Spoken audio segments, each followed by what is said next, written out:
ఈరోజు విజయవాడ నగరంలో భవానీపురం అని ఈ ఏరియాని చూస్తే మాత్రం మనకి హైదరాబాద్లో జూబ్లీ హిల్స్ ఎలా ఉందో ఆ రకంగా మేము ఈరోజు విజయవాడ భవానీపురాన్ని అంత డెవలప్ చేయడం జరుగుతుంది.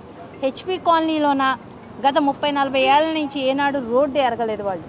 ఈరోజు పూర్తి స్థాయిలో వాళ్ళకి సీసీ రోడ్లు నిర్మించడం జరుగుతుంది. ఇన్ని రకాల డెవలప్మెంట్లు మేము చేయగలుగుతున్నాము అంటే అది జగనన్న పాలన.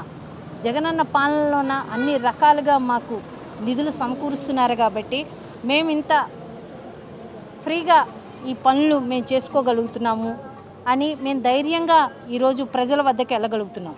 10 మందిని కూడేసుకొని ఒక మీటింగ్ చెప్పగలరు కానీ గత ప్రభుత్వ పాలన నాయకులు ప్రతి గడపకి వెళ్ళాలంటే వాళ్ళకి ధైర్యం సరిపోదు. ఎందుకంటే వాళ్ళు ఏనాడు సంక్షేమం అందించలేదో, అభివృద్ధి చేయలేకపోయినారు.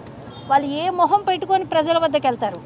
వాళ్ళకున్న భజన్ బ్యాచ్ని ఒక 10 మందిని తయారు చేసుకోవడం, అక్కడ మీటింగ్ చెప్పడం, పోసుపోలు కబుర్లు సొల్లు కబుర్లు చెప్పడం, జనాలు ఏదో మెస్పరైజ్ చేద్దాం అనుకుంటే జనాలు ఏమీ మాయమాటలకు పడిపోయే స్థితిలో జనాలు లేరు.